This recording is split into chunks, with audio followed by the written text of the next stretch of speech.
We're ready.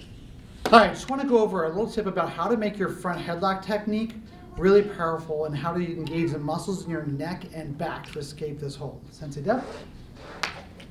So it starts with the right arm around my neck, and I'm in this position where my airway is compromised. I'm going to grab with both hands, pull that down, fire a shot into that femoral nerve, and then I'm going to take my right arm and I'm going to swing it high and all the way onto the back. Notice how I'm not crossing the back, but I'm actually on one side of the back. And here's what I want you to see next. I'm going to bring my hips in underneath me so that my back is now straight. That by itself helps break up the hold. And then as I stand up, I'm going to push with my neck and back across her body. You can see how she already did her feet move. If I combine that kind of motion with dropping my right knee, I can actually get a throw. So as soon as you get that punch off, swim this over, get your hips under, press all the way through this leg. Over the top, drop the right knee to bring the shoulder to the ground. That's my little tip about how to do better on your front headlock. Good. All right. We're good. Okay, so we're going to talk through a particular kind of clinch called the plum clinch. It's very common in Thai boxing, but it also just shows up when you have two arms on the side of their neck. It's not uncommon for people to grab your head and just kind of hold on to. Plum, we're going to be a little bit more technical than that. So I'm going to flip the ponytail out of the way. I'm going to put one palm across the top of the crown of the skull, right about where the ponytail sits. So it's perfect that Sensei Dev's sporting one of those today. And I put the other palm right above that, and I close my elbow so I have really good coverage across the skull, holding on that and into the neck. Okay. Next, I want to put my head close to the body and kind of round up my hips a little bit. Sometimes you see people coming in and up. I like that for some things, but generally speaking, I like to keep my hips back. Part of the dynamic too is that I'm going to have a little bit of pressure, driving with the elbow and pulling with the hand. So there's I'm using the collarbone like as a lever here to get that. All right. So this is the plum clinch. It's a really effective way to hold somebody if you want to knee them or move them or throw them. And we'll use it in form 6. And then I'll show you one other thing, which is how to escape it. And so watch, if Sensei Deb has me in plum clinch, what I can do is I fish one arm in. If I can swim that through effectively, well, now I'm in a combat clinch. So that's one way to open that up. Okay? Okay. And we are rolling. Hey there, it's Sensei Rick. I wanted to give you a tip that's going to be specifically about a couple of... I hit the camera. Can you just start over? No worries. Ground 4, 3, 2, 3.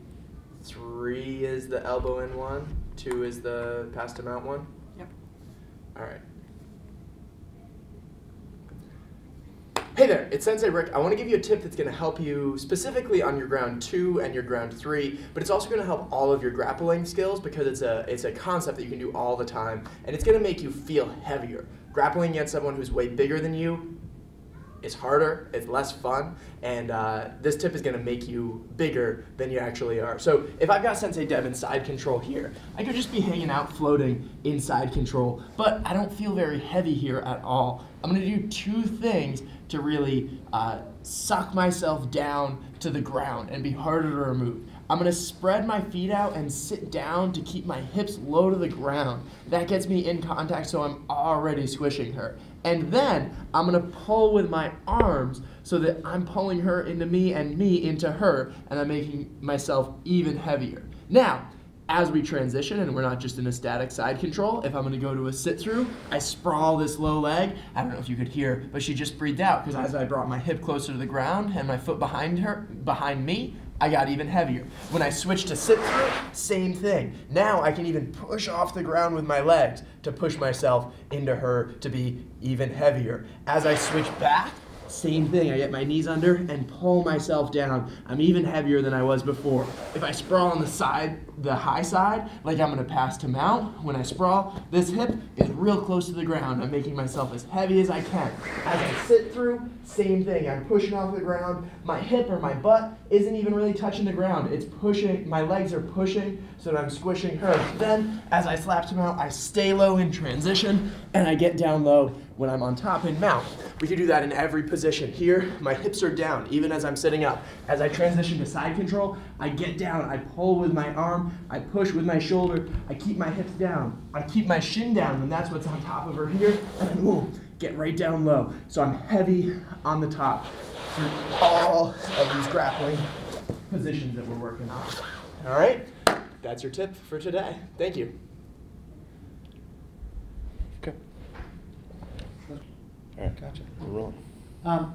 Okay, so today we're going to demonstrate ground 5 with Sensei Deb and Sensei Aiden. Go ahead. So bridge, slip through, inside escape, punch, frame out across the bicep there, catch that, go right for that leg triangle, close that down, make sure your heel's tight, head's tight, and hips are tight. Good. So let's break that down a little bit more. So Aiden put Sensei Deb back in mount. So watch, Sensei Deb is going to bridge to her right first, and then bridge to her left right away, and then bridge straight up hard and push one knee down, and sneak that knee under, and as she slips her hips, comes to half guard, and then gets her second leg out for full guard. Aiden's going to pull back and start throwing punches. Sensei Deb's going to stop those punches by jamming the elbow and grabbing across the triceps with her hand, forcing Aiden, if he wants to punch her, to really pull his hand all the way back, which is a setup for her to put her foot inside his elbow, which is a great setup for her to get her leg across the back of his neck. And then we're going to close that up. She's going to secure that heel if she needs to. Notice how she grabbed her heel, not her toes. That was correct. She pulls her heel in, squishes her knees together. If necessary, lighten up on the other stuff so you can do this. She could lift her hips up to get the tap. She could pull the head in to get the tap. Notice one other thing, just turn a few degrees this way. Notice where she's got Aiden's arm trapped with her left elbow. She's fed that across and passed it behind her elbow so that the arm stays across his neck. That's the third side of the triangle. And that is round 5. Thank you. Good. We're rolling. Ground 5. So watch what Sensei Deb is going to bridge right, bridge left, bridge straight up. Go for inside escape with one leg, then get the other leg out, complete a full guard. Aiden goes to punch. She shuts that down with some tricep controls. He reaches back to throw a punch, uses that as a setup for a triangle choke, and secures the heel, the head, and the hips, and gets the tap. So let's break that down a little bit. So let's have you slide back this way a little bit, and Aiden put her back. Sensei Aiden put her back in mount. So Sensei Deb bridges to her right, hips up high, and then bridges to her left, and then bridges straight hard and pushes one of Aiden's knees down and sneaks her leg underneath that knee and comes up to a half guard, switches her hips like kind of a shrimping motion, gets the other leg out and completes her full guard. Aiden starts to try and hit her in the head, and she gets tricep control by pressing in with her forearms and grabbing behind the triceps to sort of shut down his punching mechanism. To get a punch off, Aiden's going to rip his arm back, and Sensei Deb's going to use it as a chance to insert her foot. See how he's pulling? She's pulling the arm across, gets her leg across the neck, secures her heel, puts that down. She's going to squeeze her knees, pull his head in, and lift her hips. And let's just zoom in one little detail, rotate back just a little bit more. Notice how Sensei Deb has trapped Aiden's arm across his neck with her left elbow as she is controlling the head. So that's just an important detail to check out, and that's ground 5.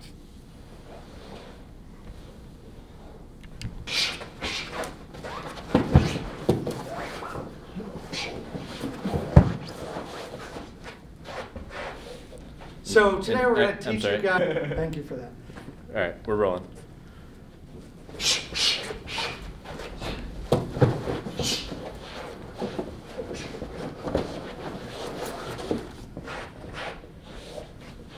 So today we're going to teach you form 1.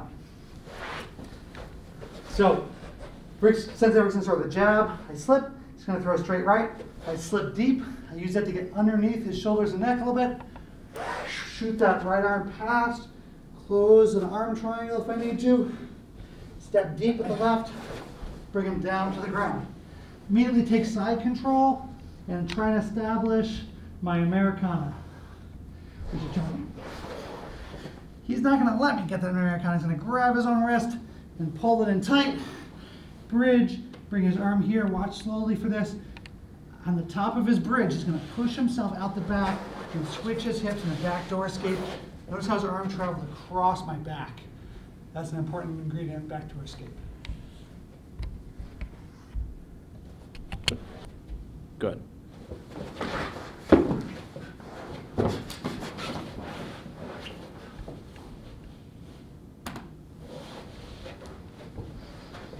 All right, so this is form 2. Sensei Aiden's gonna go jab straight, I'm gonna duck. Then I move in for my double leg, chop his knees, take him down. I stay upright here. I'm gonna stay up, pick up his heels, pick up his hips through his heels, toss his legs to the side as I move into knee on belly. Get my shin across his stomach and my foot grabbing his hip.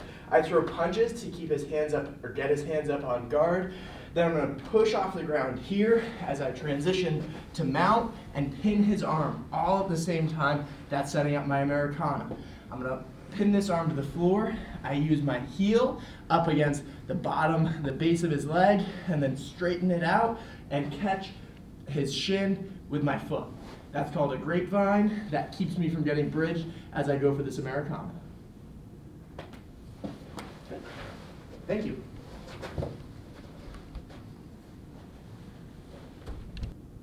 Good. Alright, so today I'm going to teach you all how to, just a tip on 3-set and 4-set. Now with the in-house tournament coming up and stuff on like belt advancements, something the judges and senseis look for are bent knees and a stable stance. So on 3-set, you want to get your knees bent probably around like this, not too low or too high, but obviously right in the middle. And so when I go to do that post, I still have my knees bent, kick, I come back to that stable stance, knees bent, and then on 4-set, I will still have that stable stance, block, jab, jab, straight, and then drive over to the right with a stable stance still.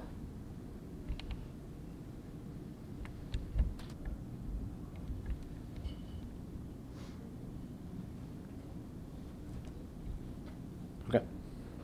Hi guys, Sensei Deb here. I want to talk a little bit about facilitating our escape. We teach you a lot of techniques on like what to do once you're engaged, but right now we're just going to focus on some of the things you're learning and how to use them to just get away without even having to throw a punch.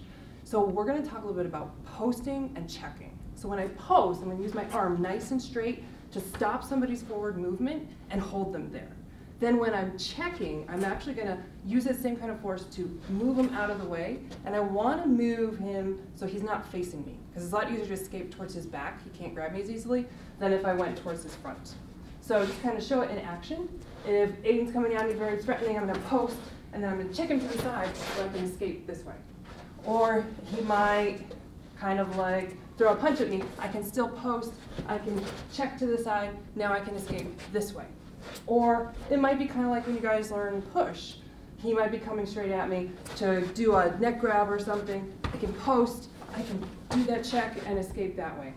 That way I don't have to actually engage or throw any punches. Hi guys, Sensei Deb here with Sensei Aiden. We're just going to show you how to facilitate an escape, right? So we teach you guys a lot of techniques where it's what you're doing once you engage, but sometimes you want to just get away as fast as you can and not actually engage, not be punching or kicking. So we're going to use a couple techniques that we've taught you guys already and use it to just get away as quick as we can. So the first one we're going to talk about is the post. You guys have seen this on 3-set, you've seen it on push, where I'm just going to use a straight arm and stop any forward movement and keep him there, because I want to know exactly where he is. And then when I'm going to check him, I'm going to use that same force to move him to the side so that I can get around and escape. I want to go towards his back because he's going to be less likely to get in my way or grab me that way.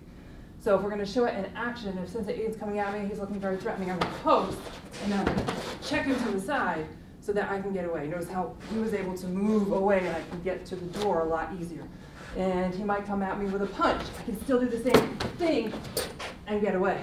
Or, kind of like 3 said, he comes at me to grab my throat, I can do the same thing. Really get him away, get me away at the same time. That way I don't have to actually engage.